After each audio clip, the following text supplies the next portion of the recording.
What I bring to you today has to do with this research on visual arts and dance, and specifically it's a fragment of it that deals with the historical period between 58 and 65. So it's a very specific case studies-based presentation that I have for you today. But it addresses directly this question of translation, how I felt that perhaps it makes sense to bring it here. And perhaps after I read the paper, we can have a little bit of time to reflect further on this question of translation, besides the specific case of Brazilian neo-concretism. But basically the idea is to think about why is it at a certain moment, historical moment, visual artists need dance and choreography to rethink or re-articulate the question of the image itself. And yesterday in the Motion Bank panel, Deborah Hay was talking about how by seeing her work being translated through this kind of technology, she mentioned how her non-linear understanding of composition in choreography was all of a sudden transduced or translated into a linear mode of thinking about this. And then for her, this was really interesting because then she could go back to the non-linear. So this kind of transformation, this is something that is happening here that I'd like to talk about.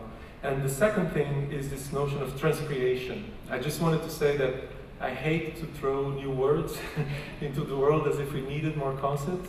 But the reason that I bring this word transcreation is because it erupts in Brazil at the same time as these dances that I'll be talking about. And in the opening of Difference and Repetition, Gilles Deleuze has this really beautiful understanding of how empiricism treats the concept as the object of an encounter, right? Which is a very beautiful understanding of what the concept is. And it seems to, and transcreation, to me, expresses an encounter in this particular context, which is an encounter between poetry, visual arts, and dance. So it's a very, this is what I wanted to say. So I'll just read, it's about 40 minutes, and after that I'll resurface for conversation. And the first third of the paper is dedicated to the simultaneous translators in the room. So, between 1955 and 1959, the Brazilian concrete poets Haroldo de Campos and Augusto de Campos, along with Décio Pignatari, based at the time in São Paulo, led a worldwide movement in the literary avant-garde, spearheaded by the journal Neugandres they had co-founded in 1952. As both theorized and practiced by these poets and theorists, in concrete poetry, the materiality of the visual and sonic aspects of poetry take precedence over signifying aspects of language. As literary theorist David Jackson describes, concrete poetry proposed the materiality of the word as object, placed in an isomorphic relationship with time and space. Indeed, as we can read in the 1955 manifest Plano Piloto da Poesia Concreta, which you can see here, co-signed by the Campos brothers and Pignatari, the tension of the word thing in space-time, and this is a quote, is their definition of concrete poetry. I would propose that a word thing tensing space-time, according to a plan, is already a kind of choreographic device to think about poetry. A choreographic device filled at least with the potential energy or intense or virtual movement characteristic of a choreographic score. The notions of word as thing and of temporal spatial intensity allied to movement and planning led the Campos brothers to theorize the task of translation in concrete poetry as being simultaneously and necessarily both, and I quote, creation and criticism. It was not only meaning, but the very materiality of word things along their spatial temporal distribution that had to be translated. Augusto de Campos called this kind of translation parallel creation, and noted how, in his translations of E. Cummings, and I quote now Augusto de Campos, the visual data must also be translated, both in terms of the typographical layout and of the fragmentation and interlineal relations. And this sometimes implies a provision of the number of letters and the physical, plastic, acoustic similarities of the verbal material it was used. It's almost as if you think that if you're translating a coup de dé of Mallarmé, right, from French to Portuguese, you also need to translate the white space of the page.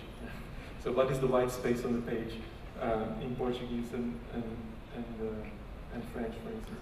So this is a poem by Augusto de Campos called Here Are the Lovers in Portuguese.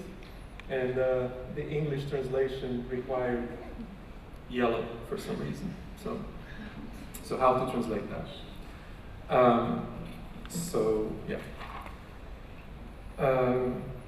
So we had to translate the physical, plastic, and acoustic similarities of the verb material it was used.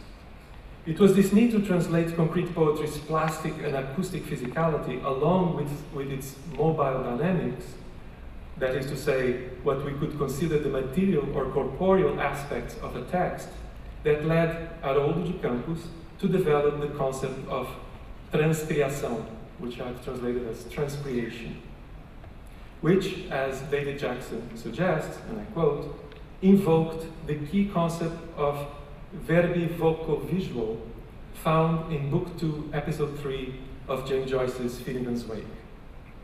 In Joyce's neologism, signification, verbi, the sonic, voco, and the graphic, visual, all collapse into one multisensorial entity. As we know, movement is an element already contained in the concept and in the act of translation, from the Latin translatus, to carry over or to carry across a gap. However, when leaping over the gap between two languages, or moving across two semiotic registers, translation in its kinetic ontology incurs one danger, the danger of letting something fall, let something be dropped and abandoned in the gap between languages. Actually, we could even say that in order for translation to perform its transportation across differences, it must indeed let something fall. This something is usually the physical materiality of the original language, its sounds as well as its typographic or plastic expressions, as Augusto de Campos noted. Jacques Derrida, when discussing the problematics of translation in his essay Freud et la scène de l'écriture, emphasizes this essential abandonment of the materiality of the original, the dropping off of the original's objectality as constitutive of translation's movement. And I quote here from Derrida, he says, "Laisser tomber le corps, telle est même l'énergie essentielle de la traduction." So to let the body fall, this is the essential energy of translation. And it's amazing how this sentence has been translated into several languages. In English, it was translated as abandoning materiality instead of laisser tomber le corps. So let's see the implications of this falling already. But what is this body that must be dropped or left behind so that crossing the hiatus between languages, in other words, so that translation may find its essential energy? And when Derrida uses the word essence, we have to pay attention. Essential energy. By body, Derrida is specifically referring to, quote, the verbal corporeality of a language's specific sonority, its timbric matter, what he calls a language's body of expression. However, Derrida tells us also of one exception to this particular energy fueled by abandonment. And I quote, quand elle, la traduction réinstitue un corps, elle est poésie. When translation reinstates a body, it is poetry. So, to return to our point, this is exactly transcreation's aim, to recover that which should have been dropped by translation. The word object's body, its sonority, viscosity, pitch, timbre, silences, and even colors, shapes, intervals, and diagrammatic distributions. So if translation lets the body of expression fall as it carries it over the gap between languages, transcreation picks this body up, but already metamorphosed as a still related yet differentiated kinetic verbi voco visuality, or an equivalence without identity, to use Paul Ricoeur's expression in his 1999 essay, Le Paradigme de la Traduction. And here, just to make a connection with something that also happened in the motion bank, I can't remember if it was Scott Delahunta or one of the programmers talking yesterday, and they said how, you know, in transducing these dances, Deborah Hayes dances, and I quote, these were new instances of the same thing that aren't the same, right? So how to do the same thing that aren't the same, I think this is also an aspect of transcreation. So as Haroldo de Campos writes, in a translation of this kind, in transcreation, it is not only the signified that is translated, but also the sign itself, its physicality, its materiality, including its sound qualities, its visual imagetics. Transcreation becomes a way for matters and bodies, materialities and physicalities to resonate across the gap. To translate or transport a body across the gap of different regimes of signs is to invoke an echo that will return as a consonant difference. Haroldo de Campos, quote, thus for us, the translation of creative text will always be recreation or parallel creation, which is autonomous but reciprocal transcreation. For all these reasons, the metaphor used by David Jackson to summarize how Haroldo de Campos saw the transcreator's role has a very non-metaphoric resonance to dance studies. And I quote David Jackson, he says, for Haroldo de Campos, the transcreator is a choreographer of semantics, always moving and multidimensional. Still according to Jackson, the mobility and multidimensionality of transcreation, what we could call its choreologics, generated, quote, unexpected linguistic encounters and combinations, not only in particular works, but also among and within diverse traditions and practices, end of quote. Confirming this description, Haroldo de Campos, in an interview from the early 1980s, mentions how from, and I quote, very early on, myself and my comrades of the Neugandres group had personal contact with Boulez, Stockhausen, Nono, Xenakis, besides being also in resonance with the concerns and the works of the Brazilian avant-garde composers since the 1950s, end of quote.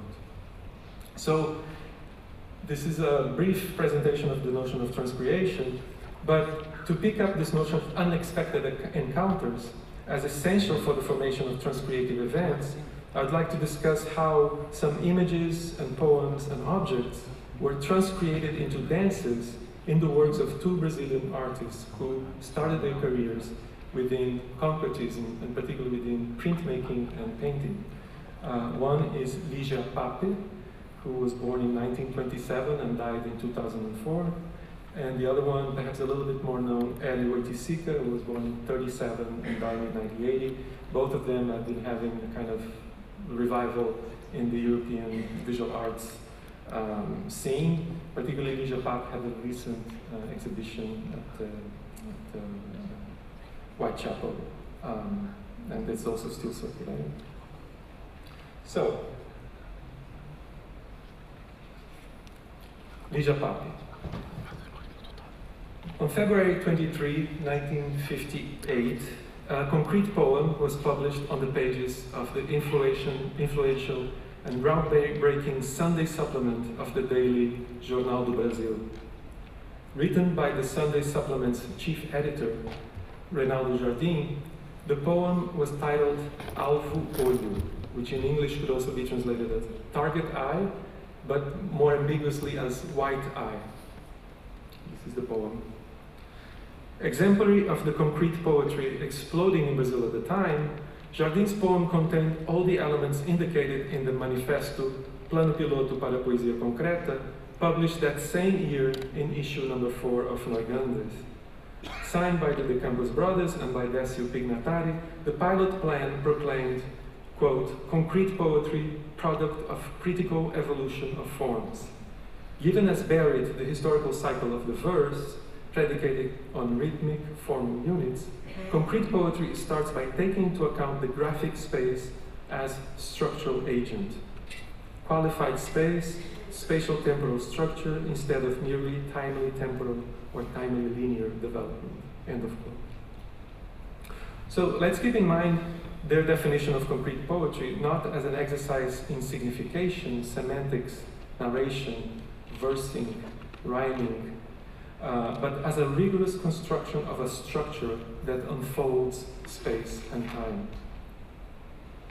5 months after the publication of Alvo Olho, on August 5th, 1958, Reinaldo Jardim, again in the Sunday supplement, invokes his poem in an article titled Balé Concreto, Concrete Ballet. Jardim was announcing and carefully framing, critically as well as aesthetically, the upcoming premiere on August 11, 1958, of his collaboration with visual artist Lígia Pape at Teatro Copacabana, where the dream of a concrete ballet would materialize. The opening paragraph of Jardim's text states, quote, "Concrete ballet enjoys the same status in the aesthetic field as the other concrete arts, construction plus rather than construction minus. In other words, constructing the building rather than constructing chaos by demolishing the building. A vanguard radically opposed to the Tachiste avant-garde," end of quote. And he continues, "This is what we aim to do, to construct a dynamic structure on stage, one that creates, as it moves, a multiplicity of global forms capable of establishing plastic richness in motion through mechanical harmony, turning this mechanism of precise movements into the ballet of ballet," end of quote. So we can see immediately, and there's a kind of, in the Sunday supplement, there was a publication of the poem and also the forms that Lígia Pape had constructed for the ballet. And there will be more images that will show you exactly what's going on. But we can see immediately how close the dynamic structure of Balé Concreto is to the spatial temporal structure of concrete poetry, as defined by the Campos brothers and Pignatari.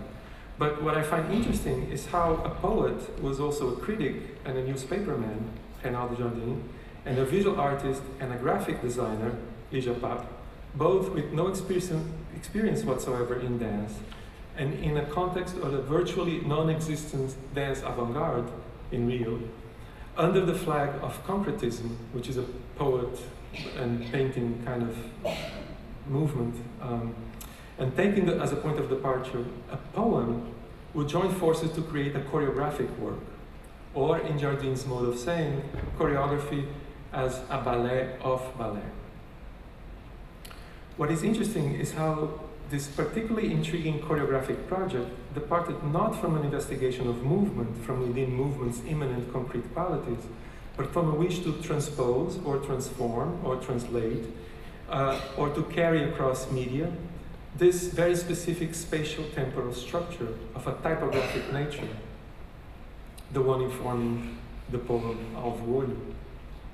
Brazilian critic and poet Ferreira Goulart tells us in his review of Balé Concreto at the time, also published in the Sunday supplement, and right after the premiere, that it was the identification of a specific rotational structure in the poem that led to the desire to activate it as ballet. In other words, or in Haroldo de Campos' terminology, the wish was clearly to transcreate Jardim's visual poem. As Jardim wrote in his essay on the ballet, in pursuit of pure theatrical reality, one sees the current attempts to present a concrete ballet in which the text cannot, in terms of its own requirements, be subjected to interpretations of any kind. Thus, the audience will not see the poem on stage, rather they will see the structure of the poem unfolding. So basically what the concrete ballet does is, I'll show you. These are, the images of the time are pretty bad, but you have cylinders and this kind of straight columns on stage, and basically they revolve with the mechanisms, right? They're propelled by dancers who are inside the sculptures.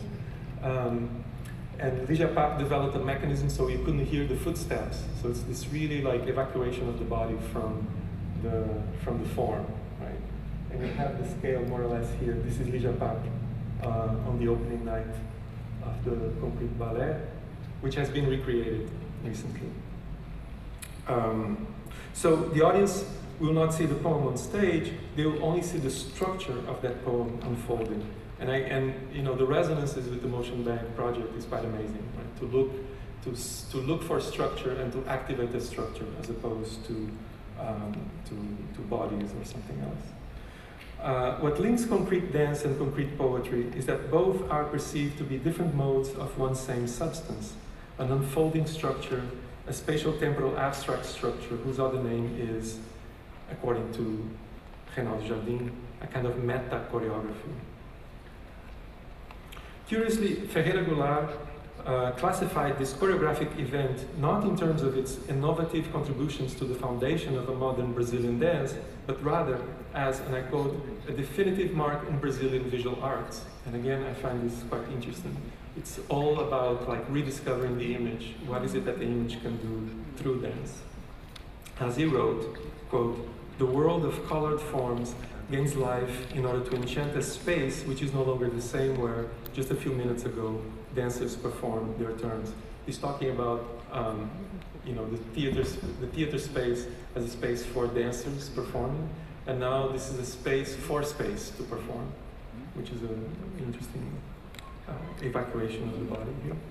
And we can talk about this politics also of evacuating bodies in a moment. Goulart's statement echoes Jardin's own affirmations that the point of creating the ballet concreto was not to make a dance, but rather to construct rigorously the elements for a new world and not use the elements of an ephemeral world.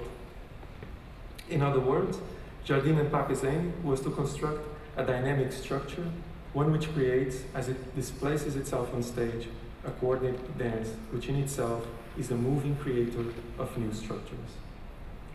So alongside Gilles Deleuze's notion of event as virtual structure in the logic of sense, we can say that the structural can be understood here as synonym for a kind of achronic nature of the virtual, where dance is to be understood as the corporeal actualization of that virtual event called the score.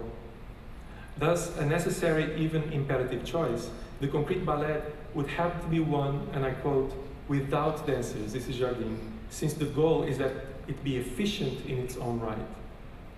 So it's almost this kind of hyper-modernist also impetus of the display of pure movement in which the body can be actually set aside. Right? This rigorous construction of a ballet without dancers, Jardin called, as I mentioned earlier, ballet of ballet.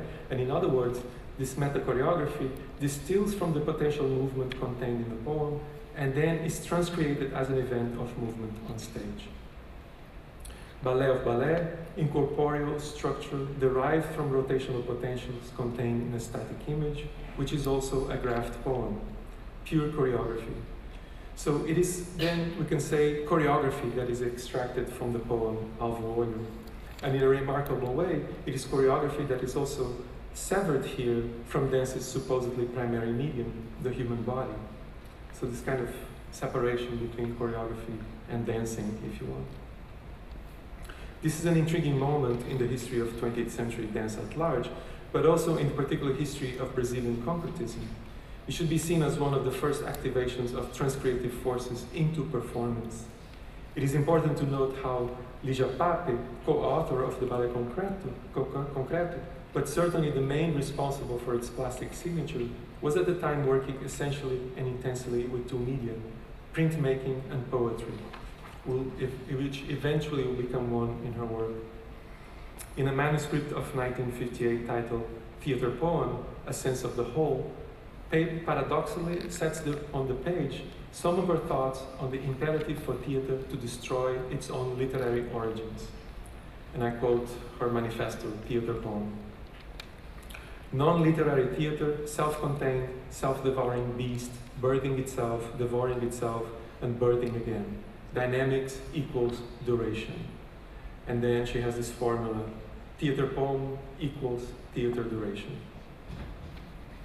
It is curious how the assemblaged theater poem duration proposed by Pape in her poem manifesto could find its materialization as a dance. But isn't this also the force of transcreation, to extract critically and affectively structuring forces and elements and give them a new modality of expression? Watching the tapes of its solo revival to date, under the direction of Lígia Pape herself, she was still alive, in collaboration with Portuguese choreographer Né Barros and dancers from Ballet Teatro do Porto in year 2000 at the Serralves Foundation in Portugal, it becomes very clear that it is indeed this theater of duration, this theater of light, movement, and time that Pape was able to investigate visually with Ballet Concreto. In her poetic pursuit for a new kind of non-cinematic time image, to use the expression Deleuze coins in his fourth commentary on Bergson, to describe those instances of the image when, quote, the present stands for the whole of time.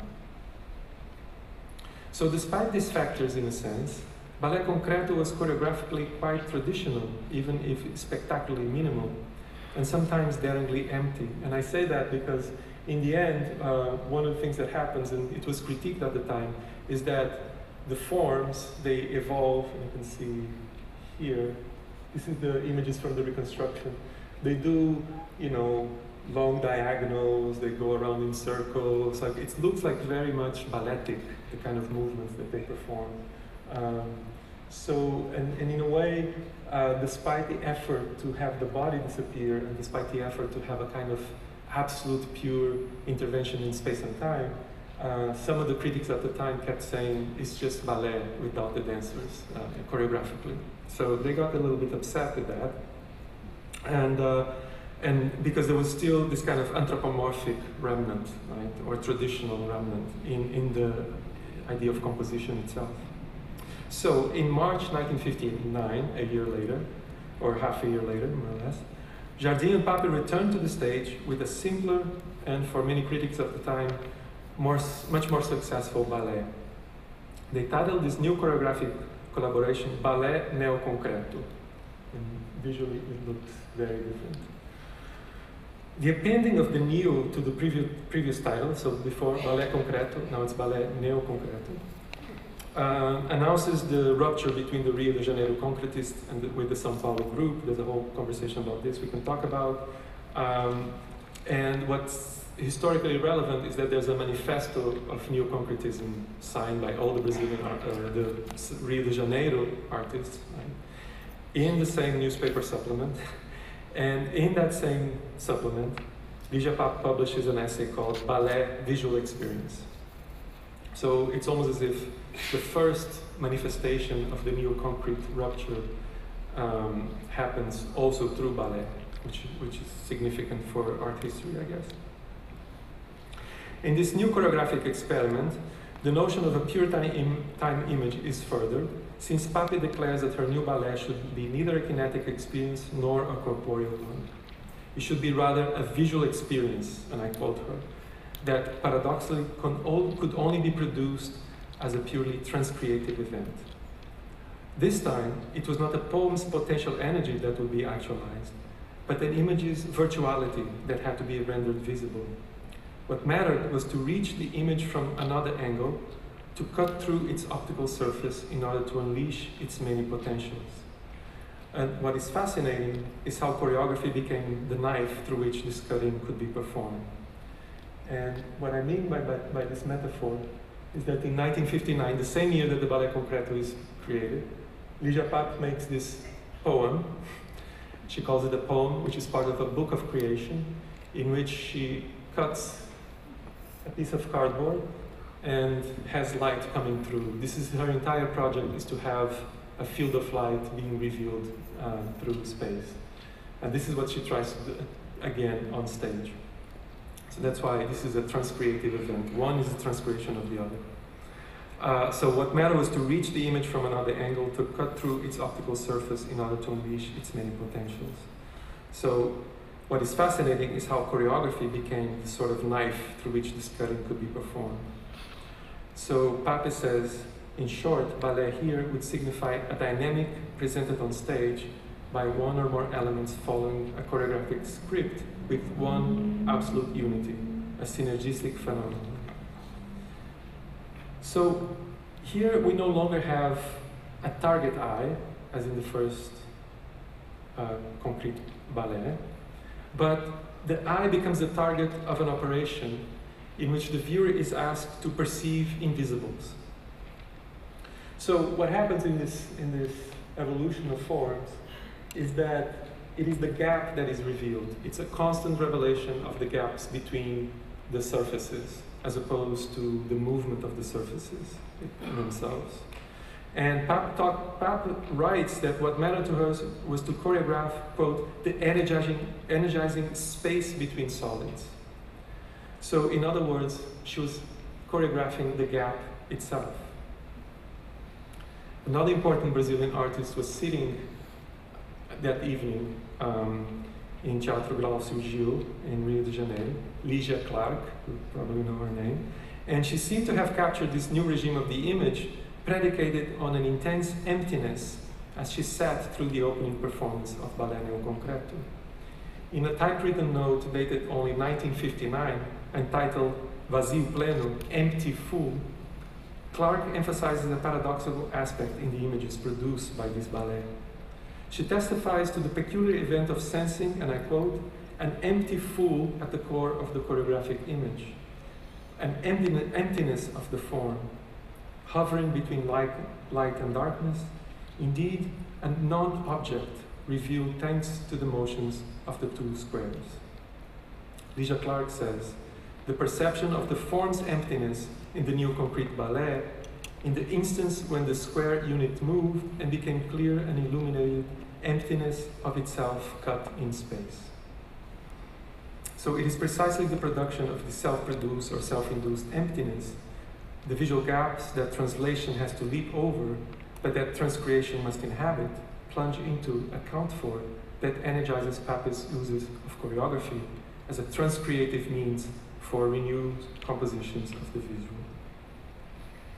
So we can see that the problems going on here, particularly with the kind of evacuation of the body, and I wanted to really to emphasize this. At the same time that Lígia Pape is producing her work, Hélio Oiticica starts also in 1958 to produce what he called meta schemes, which are these works that you're seeing here, right? And slowly, by thinking through these images, he also gets to dance, but in a very different way. And I want to now finish by talking a little bit about his work. It is at the threshold between objecthood, tingliness, and political action that Hélio Oiticica's propositions on dance and its potentialities become of singular interest to a transcreative theory of choreography in the visual arts. Oiticica's approach to dance and objecthood derives not from a concern on manipulability nor on intentional domination over the object, choreography as a system of command, as William Forsythe once said, nor, and despite his affiliation both to concretism and to neo-concretism, from a desire to search for the revelation of a hidden dynamic structures in the poetic durational planning, as in Pape. Oiticica was about something completely different. His main impetus was to free the object from its confinement, from its kind of impoverished life as a passive target for contemplation. To free the object was, on one hand, to search for a new visuality. But this new visuality for Oiticica had to be deeply intertwined with the political and aesthetic notion of action. Thus, object and act would fuse together into a new entity Oiticica would eventually call, by coining a neologism, the object act, all in one word. So he created this notion of object act. Through this concept, which is also and simultaneously political program and aesthetic proposition, Oiticica would find a way of renewing both objecthood and image, and thus he would propose a new politics of aesthetic action. Contrary to her friend, Pape, however, the object act will not be reached via structured choreography, but instead it will be activated by dancing. It is in the same year that North American visual artist Robert Morris published his Notes on Dance in the Tulane Drama Review, that Oiticica also writes down his own observations on dance. As opposed to Morris' understanding of choreography as a set of pre-established rules or tasks, denoting a concern with the choreographic, Oiticica was interested in the impact of improvised dance on his sculptural work. Oiticica saw dance expressing, and I quote, the immanence of the act, which led to, quote, a new discovery of the image. This capacity for dance to help the visual arts discover a renewed visuality is nothing more than its transcreative capacity. And it was to become crucial not only to Oiticica's work, but to the development of visual arts over the past half-century.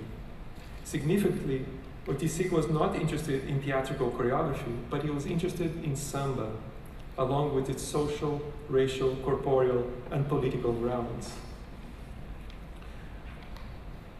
The importance of Oiticica, and one of the transpositions or translations that he does from the project in Ijapap, which is still happening within the space of representation, which is the theater, Oiticica will bring dance to a very different environment, which is, sorry, these are those notes, which is the Mangueira Hill, which is one of the favelas in Brazil and also one of the centers for one of the most important samba schools, of which Oiticica was part. The importance of Oiticica to an expanded transcreative theory of the object derives from his discovery of an immanent potentiality in images and objects that could be fully unleashed by the affective and somatic experience of dancing. This movement towards dancing, as opposed to choreography as structure, or choreography as a system of authorial control, can be followed in observations written by Oiticica as early as 1960. In a note of November 21st, 1960, Oiticica advances the notion of something he called color time to define his experimentations on multi-surfaced paintings. Indeed, it was the notion of color time that led him to the discovery of an inevitable transformation of the structure of paintings. But for Oiticica, a color time formation is nothing other than the actualization of the famous concept of non-object advanced by Brazilian concrete poet Ferreira Goulart in his theory of the non-object, 1959. Basically, the theory of the non-object, as Goulart says, he says the non-object is not an anti-object, but a special object through which a synthesis of sensorial and mental experiences is intended to take place. So the non-object is a space of experimentation. Right? So the non-object unfolds for Oiticica first, what he called a color time, but this color time pushed the artist to explore and affirm the margins of pictorial and sculptural representation. Oiticica first called this margin music, but he quickly clarified he was using the term not because, and I quote, not because the pieces generated counterpoints or a rhythmics akin to music, or have relations of this kind with it. Musicality is not lent to the work, but rather is born from its essence. So music it now becomes musicality, right? Which is still not about sound. Right? So this essence he qualified in two highly performative words. He said this musicality is a life experience. And 4 years later, he finally finds a word for this life experience in color time, which he called dance. Dance, understood by Oiticica as the experiential movement of unfolding a plane of immanence within a field of non-objectal temporal coloration. This is the act that leads him to redefine the aesthetic object. Through dance, sculpture and painting can escape from their objectality, since now an object becomes any kind of, quote, proposition for a new perceptual behavior, created through and in the ever-increasing participation of the spectator, which in the end leads to the overcoming of the object as end of aesthetic expression. So this is Oiticica. At the limit of this movement of thought, which is always actualized in an ever-increasing production of non-objects, one arrives at Oiticica's limit concept of object-act. And with the object-act, we find ourselves very far from all sorts of approaches to choreography understood as strict rules of behavior, as in Robert Morris, for instance, since the quest for a transformed perceptive behavior is seen, quote, not as a search for a new conditioning for the participant, but the destruction of all conditioning. This is Oiticica again. The point is the destruction of all conditioning. So there's a kind of experimental exercise of freedom, if you want. Destratification, deterritorialization, or, quote, experimental exercise of freedom, to use an expression by the Brazilian critic Mário Pedrosa, of object acts, against structured manipulations aimed at restraining the object's power to subvert and distort an original intention. So dancing, dancing, dancing, and overcoming, or rather transcreating the object, passing through the non-object, the color time, the object act, Oiticica will eventually reach the limit of objects and the limit of bodies. There, moving along this limit, which is not a boundary but a zone of frictional exchange, of extreme excorporations and incorporations, a vibrational and vital surface where all possible exchanges and interactions may occur, Oiticica arrives then not at an object, not necessarily at sculpture, but what he called a thing. And I find this really, really important, that he calls them things, coisas. He gets there only through and because of dancing. As the limit of the body and as the limit of the object, the thing is the object act. It's always a proposition and never an imposition. Writing in the 1980s, writing in 1980, which is the year he dies, Oiticica describes the call of things that invite the ultimate transcreation dancing may offer. To surrender subjectivity to a living as thing, a fusing into the plane of matter or the plane of immanence, as Deleuze would call it. And I quote, "There is, as it were," this is Oiticica, "there is, as it were, an exploration of something unknown. Things are found which are seen every day, but which one never thought to look for. It is a search for oneself in the thing, a kind of communion with the environment. How well dance achieves this, the Mangueira rehearsal grounds. Through dance, Oiticica found a thing limit both in objects and in the subject, a thing whose force erupts from its capacity to be the experimental proposition of a renewed communion between thing and thing. In other words, a dancing thing is an object act, transcreating bodies and objects at the open limits of immanence." I don't know if I have, is someone keeping the time?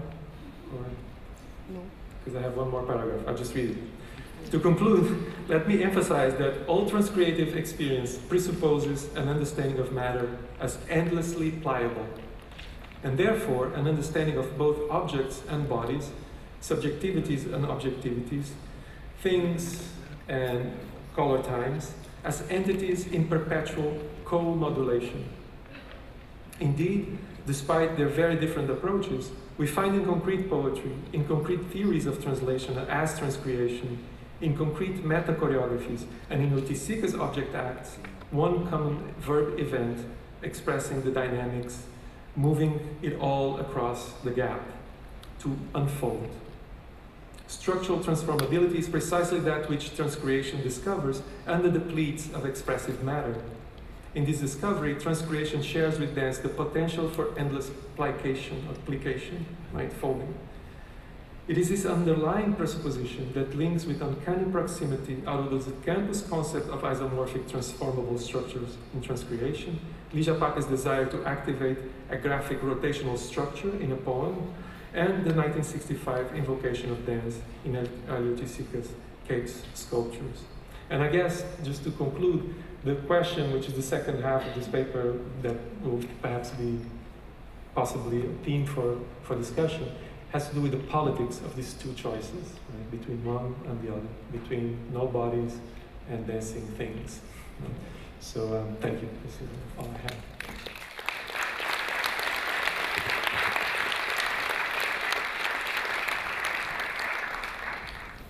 And perhaps I'll start, because I really found it fascinating how you go, how you made a short glimpse to Morris. And I thought, where would you put a difference between his Rosalind Krauss spoke very intensely about his column. And we had this movement of the Tanzkongress by Lydia Pape. And so I see there are similarities, but of course there are a lot of differences. Perhaps you could say something about that. this is the gap in the paper, because there was not enough time to talk about Morris. But Morris is in the middle of this, and one of the reasons is because art historically, the similarities between the columns have made that certain art critics and art historians make a very fast connection between Morris' column and Pape's column. But there's something about Morris and its relationship to choreography which I find interesting. One is that Morris, in his notes on dance, talks about how he's interested in structure, but he's particularly interested in figure out ways in which, and I quote, I paraphrase, how the object will not subvert his intentions, right? So there's a kind of desire to tame the force of the object, right? And if you remember, the column piece, the Robert Morris column piece, is one that lasts 7 minutes. It was performed in '63 in the Living Theatre. So, and it's basically this minimalist white column, 3.5 minutes standing, 3.5 minutes falls, right, and then 3.5 minutes horizontal. So, in the falling of that column, on the rehearsals, Morris was inside the column, right? As it's known, and he was the piece that he was the motor for the falling, but he injured himself when he fell. Right? So in a way, the column expelled him, and the next day he had this kind of device to pull the column. And I find this a very specific example of a resistance of the object, to quote Fred Moten, in which the author is expelled by a kind of the concrete objectality, a kind of rejection of anthropomorphic content as the content of sculpture. And I find that this is like the moment in which Rosalind Krauss' notion that minimalism is still anthropomorphic, because she says that at the end of these strange abstract formations, there's still something anthropomorphic. That's how, this is in the passages of modern sculpture. This is why we empathize with them. I feel they're absolutely objectal, they refuse the human, right? And so the Morris emerges here in a different kind of conversation, and I feel that Pape is doing something completely different than Morris. And I could go on more with this, and this is what I do in the longer paper. But because the conversation is not about minimalism, it's a different conversation about temporality that minimalism is not necessarily having, with the same terms that they were having. Yeah. I work at the Walker Arts Center in Minneapolis, and we have these conversations about curation between the visual arts and performing arts, and I work in performing arts. And I really appreciated the word transcreation and thinking about that as a concept for curation between those two disciplines. And I'm wondering if you have thoughts on transcreation as process for curation. I think it's recently I was in Warsaw at the Modern Art Museum there, and the director of the Tadeusz Kantor Museum was thinking precisely in those terms, I guess, without using the term. She was thinking, how is it possible to curate this place without being a kind of archive of a kind of frozen Tadeusz Kantor, right? So, and one of the strategies that she developed was to think about who are the contemporary artists in many fields, not only theater, but visual arts and performance and all that, that in a way carry the kind of structural or if you want, affective, if you want to go to both sides, like Otyshik is more affective, the affective force that is contained in Tadeusz Kantor's work, or the structural, right? And even if they look completely different, they're still participating of the same kind of process. And it seems to me this is the kind of unfolding that transcreation presupposes, right? Another way of thinking about it would be to think about the difference between transcreation, reenactment, reinvention, all these kind of conversations that are happening right now. But maybe this is a short answer to your question. Yeah, I think it's possible. Thank you very much. Okay, thank you. Thank you.